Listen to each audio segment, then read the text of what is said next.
5 tips aron di ka biyaan sa imong uyab. Una, pagtuon og luto kay basig dili siya ganahan sa imong love kung walay sudan.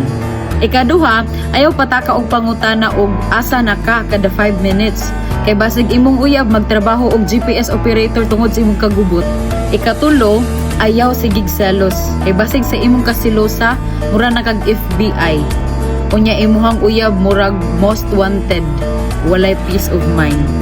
Ikaupat, pag self-love usa kay basig imong uyab ra imuhang love, unya wala na kay nabilin sa imong kaugalingon. Dili man ka cellphone nga pwede lang niya i-charge per me. Dapat kabalo pud ka mo recharge. Ikalima, ang importante, ayaw himuag whole world ang imong uyab. Kay kung mawala siya, unsa pa may mabili nimo? Kung di gihapon siya magpabilin bisan og nagsunod na kaani, pasagdain na day.